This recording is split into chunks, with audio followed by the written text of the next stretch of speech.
Kanisa toka mwanzo limekuwa likiandaa mwanadamu au Mtanzania bila kujali itikadi hizo, na hilo tunaweza tukaona, na sisi ni mashuhuda.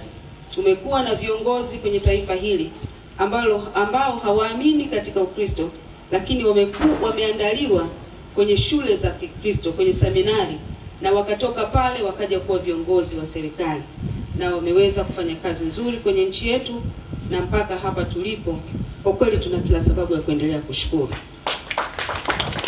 Lakini kubwa zaidi ni kwamba kanisa halijawahi kuchoka. Imeanza toka tunapata uhuru. Tumeona miundombinu ya shule, kwenye afya. Ukiangalia hospitali kongwe na zilizofanya vizuri kwenye nchi hii, zote zilijengwa na kanisa. Shule kongwe na zilizofanya vizuri toka tunapata uhuru zilijengwa na kanisa. Lakini hata sasa tunaona tumeishafika miongo mingapi? Tunaenda muongo wa ngapi? Wa 7. Kanisa bado halijachoka. Tunaona bado mnaendelea kujenga shule, mahospitali na taasisi mbalimbali za kuweza kumhudumia Mtanzania ili taifa letu liweze kupiga hatua kwenye maendeleo. Hakika tuna kila sababu ya kujivunia Kanisa Katoliki na kuwashukuru sana. Kwa taarifa, kwa salamu hizi tunaomba tufikishie salamu hizi kwa baraza la maaskofu. Kwa kweli sisi tunafarijika sana na tunaendelea kuamini kwamba kanisa litaendelea kuwa mdau mzuri wa maendeleo wa serikali ya Jamhuri ya Muungano wa Tanzania. Baba Askofu, nipokee maelekezo ambayo umenipa, ambayo wewe umepokea kama changamoto kutoka kwa viongozi wa shirika wakikuomba, nawe umenielekeza, na mimi nipokee maelekezo hayo kwenye swala la barabara ambalo masista wameomba tuweze kulifanyia kazi. Ili pia ninaomba niseme kwamba ombi hili tumeshaanza kulifanyia kazi.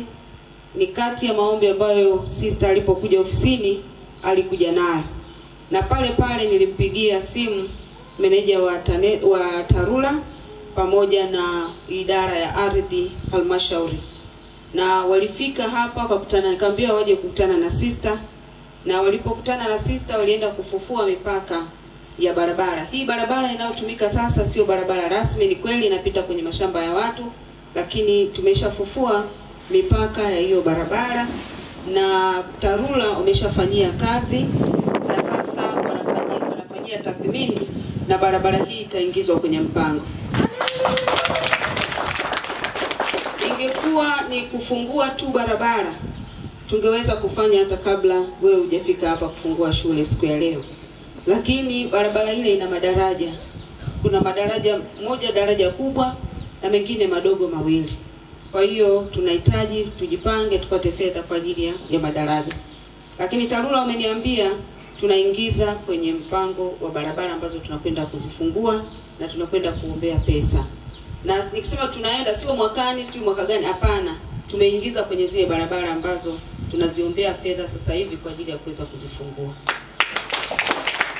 Na kwa sababu tumesema kila kitu Mwenyezi Mungu anatoa, pia naomba na hili tuliweke kwenye maombi ili watakapokuwa wanaangalia miradi inapopitishwa, basi kwingine kule macho ya fumbe ikifika kwenye mradi.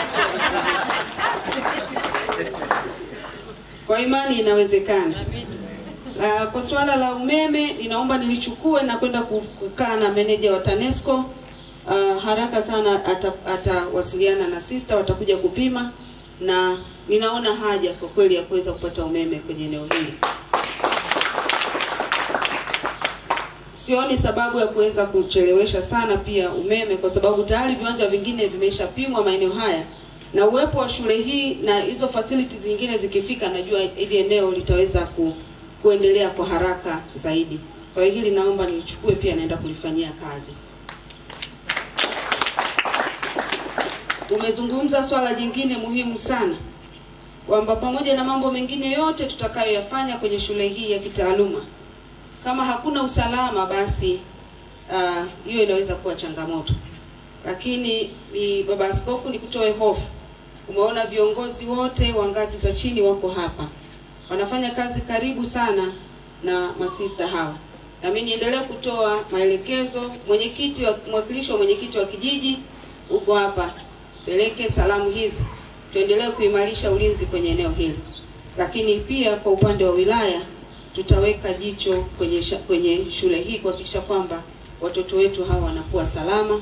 Na uzuri ni kwamba wilaya yetu iko salama, imetulia, hatuna matukio makubwa ya kuhatarisha usalama wa raia wetu.